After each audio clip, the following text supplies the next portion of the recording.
I froze. My co-worker's voice crackled through my headphones. "You still there, Nick?" I stared at the stain spreading slowly across the fabric. Then I closed the notebook, hard. For the rest of the day, I avoided looking at it. I told myself there had to be an explanation. Maybe hidden cameras. Maybe someone hacked my phone. Maybe this was one elaborate social experiment by some YouTube psycho. That explanation worked. Right up until 6:42 p.m. Because at 6:42, according to the diary, my downstairs neighbor Elise would knock on my door asking if I'd seen her cat. And at exactly 6:42, someone knocked. 3 soft taps. I remember the chills that crawled up my arms before I even moved. When I opened the door, Elise stood there holding her phone nervously. "Hey, sorry," she said. "Have you seen Miso anywhere?" I didn't answer immediately, because the diary didn't just predict that she'd come.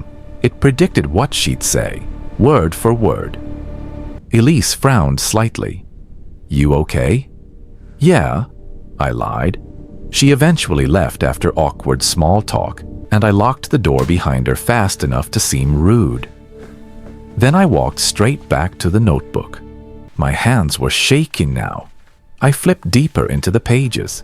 Friday, Saturday, Sunday. Every page described my life in horrifying detail.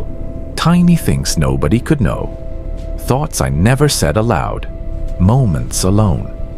One entry described me standing in front of my bathroom mirror Saturday night, wondering if I was losing my mind.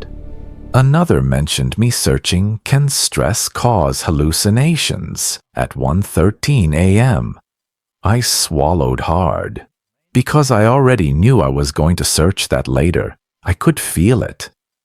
Then I reached the final entry. The handwriting changed there. Less neat, more rushed, like whoever wrote it had been panicking.